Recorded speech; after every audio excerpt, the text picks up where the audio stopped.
So first I am going to add some fresh coconut milk into the pot, after which I'm going to add some cinnamon leaves. Now I'm gonna mix to dissolve my cornmeal.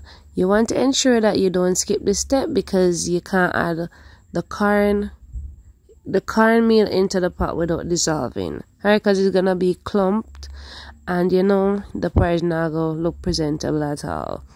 Alright, so I allow my coconut milk to come up to a boil and I remove the cinnamon leaves after about 5 minutes. Now before I add my cornmeal mixture into the pot, I give it another stir, and now I'm going to add it to the pot. Alright, so I'm not making a lot of porridge, but based on the amount that you like, then you could always add it to your preference. Alright, so after adding your cornmeal into the pot, you want to ensure that you give it a nice stir, because you know you don't want it to become lumpy. Alright, so after stirring, I have my flame on like a very low, because you know you don't want to add your cornmeal into the pot while it's boiling rapidly. Alright,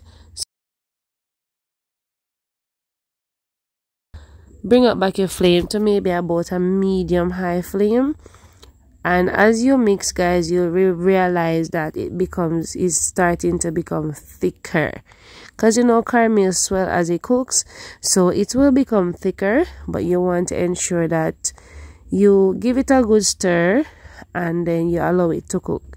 Now normally I don't cover my pot fully, because you know you don't want any of that cornmeal porridge to boil over on your stove.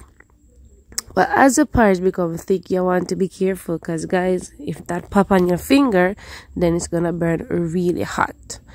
Alright, so I'm gonna let my porridge boil for maybe about 15 to 20 minutes on like a medium low flame, and I stir occasionally, because guess what, you don't want your porridge to stick to the pot. Alright, so after that time has passed and my porridge or my cornmeal is fully cooked, I'm going to add some whole milk. Now you could always just sweeten your porridge at this point, but I love my cornmeal porridge to be very rich, so I normally add other milk to my porridge.